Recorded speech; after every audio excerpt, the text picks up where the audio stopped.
ನೋಡಿ, ಈ ಹಿಂದೆ ಇದೇ ಅಖಿಲ ಭಾರತ ವೀರಶೈವ ಮಹಾಸಭಾದ ಶಾಮನೂರು ಶಿವಶಂಕರಪ್ಪನವರು ಹಿರಿಯ ನಾಯಕರು, ಮುಖಂಡರು ಕೂಡ ಆಗಿದ್ದಾರೆ, ಮಹಾಸಭಾದ ಮುಖಂಡರಾಗಿದ್ದಾರೆ. ಇವರು ಹೇಳಿದ್ರು, ನಾನು ಪ್ರತ್ಯೇಕ ಧರ್ಮಕ್ಕೆ ಒಪ್ಪಿಗೆ ಕೊಡೋದಿಲ್ಲ ಅನ್ನುವಂಥ ಮಾತು ಹೇಳ್ತಾರೆ.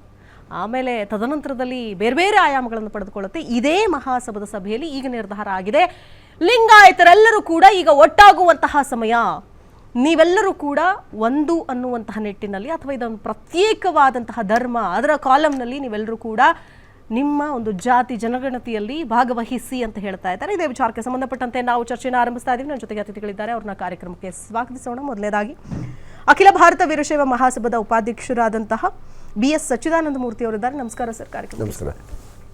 ಇನ್ನು JDS ವಕ್ತಾರು ಮುಖಂಡರಾದಂತಹ ನಾಗೇಂದ್ರ ಬಾಬು ಅವರಿದ್ದಾರೆ. ನಮಸ್ಕಾರ ಸರ್. ಕಾರ್ಯಕ್ರಮಕ್ಕೆ ಸ್ವಾಗತ. ಸಚ್ಚಿದಾನಂದ ಸರ್, ನೋಡ್ತಾ ಇದ್ದೀವಿ ಈಗಾಗಲೇ ಈ ಲಿಂಗಾಯತ ಧರ್ಮದ ಹೋರಾಟ ಇವತ್ತು ನೆನ್ನೆದಲ್ಲ, ನೀವು ಕೂಡ ಮಾಡ್ಕೊಂಡು ಬರ್ತಾ ಇದ್ದೀರಿ. ಅನೇಕ ದಿನಗಳಿಂದಲೂ ಕೂಡ ಈ ಮಾತುಗಳನ್ನ ಕೇಳಿ ಬರ್ತಾ ಇದ್ದೀವಿ. ಮೊಟ್ಟ ಮೊದಲನೇ ಆದಂತಹ ಪ್ರಶ್ನೆ ಇದೇ, ಬಸವಣ್ಣನವರು ಜಾತಿ ಜಾತಿ ಅಂತ ಯಾರು ಕೂಡ ಹೊಡೆದಾಡಬೇಡಿ, ಅಥವಾ ಯಾವುದೇ ಕುಲ ಅಂತ ಹೊಡೆದಾಡಬೇಡಿ, ಎಲ್ಲರೂ ಕೂಡ ಒಂದು, ಬರೋರೆಲ್ಲರೂ ಕೂಡ ಬರಲಿ ಅನ್ನುವಂಥ ನಿಟ್ಟಿನಲ್ಲಿ ಒಂದು ಲಿಂಗಾಯತ ಒಂದು ಸಂಸ್ಕೃತಿಯನ್ನ ಶುರು ಮಾಡಿದ್ರು. ಅನೇಕ ಬೇರೆ ಬೇರೆ ಜಾತಿಗಳಿಂದ ಬಂದು ಸೇರ್ಕೊಂಡು ನಾವೆಲ್ಲರೂ ಕೂಡ ಲಿಂಗಾಯತರು ಅಂತ. ಆದರೆ ಇದು ಒಟ್ಟಾಗಿದೆಯಾ, ಒಂದಾಗಿದೆಯಾ ಅನ್ನೋ ಪ್ರಶ್ನೆಗೆ ನೋ, ನಿಮ್ಮಲ್ಲೇ ಒಗ್ಗಟ್ಟಿಲ್ಲ. ಆದ್ರೆ ಈಗ ಈ ಒಗ್ಗಟ್ಟಿನ ಮಂತ್ರ ವರ್ಕೌಟ್ ಆಗುತ್ತಾ? ಭಾಳ ಒಳ್ಳೆ ಪ್ರಶ್ನೆಯನ್ನು ತಾವು ಪ್ರಸ್ತಾಪ ಮಾಡಿದಿರಿ. ಅಖಿಲ ಭಾರತ ವೀರಶೈವ ಮಹಾಸಭೆ ಮತ್ತು ವೀರಶೈವ ಲಿಂಗಾಯತ ಸಂಸ್ಥೆಗೆ ಮತ್ತು ಸಮುದಾಯಕ್ಕೆ ಭಾಳ ಇತಿಹಾಸ ಇರುವಂಥದ್ದು. ವೀರಶೈವ ಲಿಂಗಾಯತ ಸಮಾಜ ಒಂದು ದೊಡ್ಡ ಸಮಾಜ, ಅತ್ಯಂತ ಎತ್ತರಕ್ಕೆ ಹೋದಂಥ ಸಮಾಜ. ಎಲ್ಲರೂ ಒಂದಾಗಿದ್ದಂಥ ಸಂದರ್ಭದಲ್ಲಿ ರಾಜಕಾರಣದಲ್ಲಿ ಸುಮಾರು 85ರಿಂದ 90 ಜನ ಶಾಸಕರು ಈ ರಾಜ್ಯದಲ್ಲಿ ಆಡಳಿತ ನಡೆಸಿದಂಥ ಉದಾಹರಣೆಗಳು ನಮ್ಮಗಳ ಮುಂದೆ ಇದ್ದಾವೆ. ಮತ್ತು ಸಮುದಾಯ ಒಂದಾಗಿದ್ದಂಥ ಸಂದರ್ಭದಲ್ಲಿ ಹೆಚ್ಚು ಜನ ಈ ಸಮುದಾಯದ ಮುಖ್ಯಮಂತ್ರಿಗಳನ್ನು ನಾವು ನೋಡಿದ್ದೇವೆ. ಇತ್ತೀಚಿನ ದಿನಗಳಲ್ಲಿ ಕೆಲವು ಗೊಂದಲದ ಕಾರಣ ಒಂದಷ್ಟು ವ್ಯತ್ಯಾಸಗಳಾಗಿದ್ದವು. ಅದನ್ನು ಸರಿ ಮಾಡುವಂಥ ಪ್ರಯತ್ನ ಮಹಾಸಭೆ ಮಾಡ್ತಾಯಿದೆ.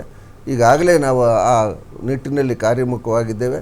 ನಮ್ಮ ಅಧ್ಯಕ್ಷರು ನಾವು ಎಲ್ಲ ಒಟ್ಟಾಗಿ ಡಾಕ್ಟರ್ ಶಾಮನೂರು ಶಿವಶಂಕರಪ್ಪನವರು, ಸನ್ಮಾನ್ಯ ಇವತ್ತಿನ ಸಚಿವ ಸಂಪುಟದಲ್ಲಿರುವಂಥ ಈಶ್ವರ್ ಖಂಡ್ರೆಯವರು, ಮತ್ತು ರಾಜ್ಯಾಧ್ಯಕ್ಷರಾದಂಥ ಶಂಕರ್ ಬಿದ್ರಿಯವರು, ನಾವೆಲ್ಲ ಭಾಳ ಪ್ರಯತ್ನ ಮಾಡ್ತಾಯಿದ್ದೇವೆ. ಈಗಾಗಲೇ ಒಂದು ಫೋಲ್ಡರ್ಸ್ಗೆ ಎಲ್ಲರನ್ನೂ ತಂದಿದ್ದೇವೆ.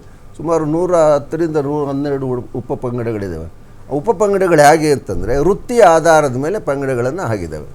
ಈಗ ಗಾಣಿಗ ಅವನು ಗಾಣ ಬೀಸೋನು, ಕಮ್ಮಾರ ಅವನು ಇದ್ದಾನೆ, ಮತ್ತು ಅಕ್ಕಸಾಲಿಗ ಚರ್ಮ ಇದು ಮಾಡೋನು, ಅಂಥವ್ರನ್ನೆಲ್ಲರನ್ನೂ ಕೂಡ ಅದೇ ವೃತ್ತಿಗೆ ಒಂದೊಂದು ಪಂಗಡಗಳನ್ನು ಆಗಿದ್ದಾವೆ.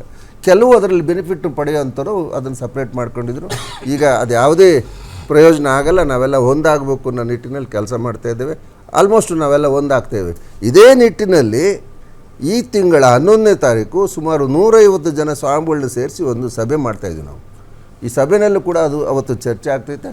ಎಲ್ಲ ಪ್ರಮುಖ ಸ್ವಾಮಿಗಳಿಗೂ ಅವತ್ತು ಸೇರೋವಂಥ ಒಂದು ಸಂದರ್ಭ ಇದೆ. ಹಾಗಾಗಿ ನಾವೆಲ್ಲ ಒಂದಾಗ್ತೀವಿ. ಸರ್, ಮಾತಾಡ್ತೀನಿ. ನಾಗೇಂದ್ರ ಬಾಬು ಪ್ರಸಾದ್ ನೋಡ್ತಾ ಇದ್ದೀವಿ, ಒಂದು ಕಡೆ ಇದು ಕೇವಲ ಧರ್ಮ ಅಥವಾ ಸಂಸ್ಕೃತಿಯನ್ನು ಉಳಿಸಿಕೊಳ್ಳುವಂತಹ ನಿಟ್ಟಿನಲ್ಲಿ ನಡೀತಾ ಇರುವಂತಹ ವಿಷಯನ, ಅಥವಾ ಇದು ರಾಜಕೀಯ ಲಾಭಕ್ಕೋಸ್ಕರ ಮಾಡ್ತಾ ಇರೋದಾ ಅನ್ನುವಂಥದ್ದಂತೂ ಬಹಳ ಸ್ಪಷ್ಟವಾಗಿ ರಾಜ್ಯದ ಜನತೆ ಮುಂದೆ ಕಾಣಿಸ್ತಾ ಇದೆ. ಏನು ಹೇಳ್ತಾರೆ? ಕಳೆದ ದಿನಗಳಲ್ಲಿ ನಾವು ನೋಡಿದ್ರೆ ವೀರಶೈವ ಅಖಿಲ ಭಾರತ ವೀರಶೈವ ಮಹಾಸಭಾ ಆಗಿರ್ಬೋದು, ಅಥವಾ ವೀರಶೈವ ಒಂದು ಸಮಾಜ ಇರ್ಬೋದು, ಕರ್ನಾಟಕ ರಾಜ್ಯಕ್ಕೆ ಕೊಟ್ಟಿರ್ತಕ್ಕಂಥ ಕೊಡುಗೆಗಳು, ಹಿರಿಯರು ಕೊಟ್ಟಿರ್ತಕ್ಕಂಥ ಕೊಡುಗೆಗಳು ಅಪಾರವಾಗಿದೆ. ಯಾವುದೇ ಕಾರಣಕ್ಕೂ ಅದರಲ್ಲಿ ಎರಡನೇ ಮಾತಿಲ್ಲ.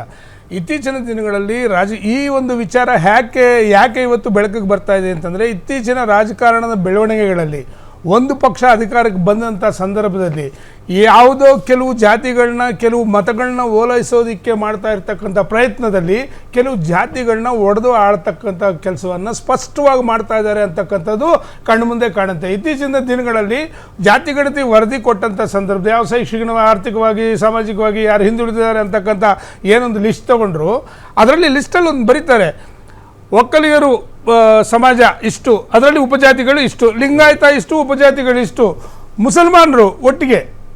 ಹೇಗೆ ನೀವು ಡಿವೈಡ್ ಮಾಡ್ತಾ ಇದ್ದೀರಾ? ಯಾವ ರೀತಿ ನೀವು ಡಿವೈಡ್ ಮಾಡ್ತಾ ಇದ್ದೀರಾ? 1 ಕೋಟಿಗಿಂತ ಮೇಲ್ಪಟ್ಟಿರ್ತಕ್ಕಂಥ ಕಣ್ಣು ಮುಂದೆನೇ ಕಾಣ್ತಾ ಇದೆ. 77 ಲಕ್ಷ ಜನ ಅಂತ ನೀವು ತೋರಿಸ್ತಾ ಇದ್ದೀರಾ. ಹಾಗಾದರೆ ಮುಸಲ್ಮಾನರನ್ನ ಸಮುದಾಯ ಯಾವುದು? ಮುಸ್ಲಿಂ ಸಮುದಾಯ. ಇಲ್ಲಿ ಲಿಂಗಾಯತರ ಸಮುದಾಯ ಉಪಜಾತಿಗಳು, ಒಕ್ಕಲಿಗರು ಉಪಜಾತಿಗಳು. ಯಾಕೆ ಈ ಒಂದು ತಾರತಮ್ಯ? ನಿಮಗೆ ಕೇವಲ ಓಟುಗೋಸ್ಕರ ಯಾವುದೋ ಒಂದು ಸಮಾಜವನ್ನು ಓಲೈಕೆ ಮಾಡೋದಕ್ಕೋಸ್ಕರ ಮಾಡ್ತಾ ಇರ್ತಕ್ಕಂಥದ್ದು ನಿಮಗೆ ಮುಖ್ಯವಾಗಿರುತ್ತೆ. ಮತ್ತೊಂದು ಮಾತು ಏನು ಅಂತಂದರೆ ಯಾವುದೇ ಕಾರಣಕ್ಕೂ ನಾವು ಎಷ್ಟು ಒಂದು ಜಾತಿಗಳಲ್ಲಿ ಇವತ್ತು ಹಿಂದುಳಿದವರು ಇದ್ದಾರೆ ಅಂತಕ್ಕಂಥದ್ದು ಮುಖ್ಯವಾದರೆ, ಆಯಾ ಹಿಂದುಳಿದವರಿಗೆ ನಾವು ಕೊಟ್ಟಿರ್ತಕ್ಕಂಥ ಕೊಡುಗೆ ಏನು ಅಂತಕ್ಕಂಥದ್ದು ನಿಮ್ಮ ಮನಸ್ಸಲ್ಲಿ ಏನಾದರೂ ಆ ಒಂದು ಯಾರು ತಳಮಟ್ಟದಿಂದ ಸಮಾಜದಲ್ಲಿ ತಳಮಟ್ಟಕ್ಕೆ ಇರ್ತಕ್ಕಂಥವ್ರ ಮೇಲೆತ್ತಬೇಕು ಅನ್ನೋದು ನಿಮ್ಮ ಮನಸ್ಸಲ್ಲಿ ಏನಾದರೂ ಭಾವನೆ ಇದ್ದಿದ್ರೆ, ಆ ಒಂದು ಆ ಸಮುದಾಯಗಳಿಗೆ ನೀವು ಮಾಡಿರ್ತಕ್ಕಂಥ ಕೊಡುಗೆ ಏನು ಅಂತಕ್ಕಂಥ ತೋರಿಸಿದ್ರೆ ಜನಗಳು ನಿಮ್ಗೆ ಆಟೋಮೆಟಿಕ್ ನಿಮ್ಮ ಹಿಂದೆ ಬರ್ತಾರೆ. ಇವತ್ತು ಕೆಲವು ನೀವು ಆ ಸಮಾಜಗಳನ್ನ ತುಳಿದಿಟ್ಕೊಂಡೇ ಇವತ್ತು ಕೂಡ ಕೇವಲ ರಾಜಕಾರಣಕ್ಕೋಸ್ಕರನೇ ನೀವು ಮಾಡ್ತಾ ಇರ್ತಕ್ಕಂಥ ಹುನ್ನಾರ ಇದು ಒಂದಾದರೆ, ಎರಡನೇದು ಇವತ್ತು ಪದೇ ಯಾಕೆ ಇವತ್ತು ವೀರಶೈವ ಲಿಂಗಾಯತ ಸಮಾಜದಲ್ಲಿ ಎಲ್ಲರೂ ಕೂಡ ನಿಮ್ಮ ಒಂದು ಜಾತಿ ಗಣತಿ ನಿಮ್ಮ ಮನೆ ಬಾಗಿಲಿಗೆ ಬಂದಾಗ ವೀರಶೈವ ಒಂದು ಸಮಾಜದ ಹೆಸರಲ್ಲಿ ಒಟ್ಟಾಗಿ ಬರೆಸಬೇಕು ಅಂತಕ್ಕಂಥ ಮಾತು ಬರ್ತಾ ಇದೆ ಅಂತಂದರೆ, ಈ ಉಪಜಾತಿಗಳನ್ನ ಇವರು ಬೇರ್ಪಡಿಸಿ ರಾಜ್ಯದಲ್ಲಿ ಒಂದು ನಿಮಿಷ ಇದೆ ಸರ್,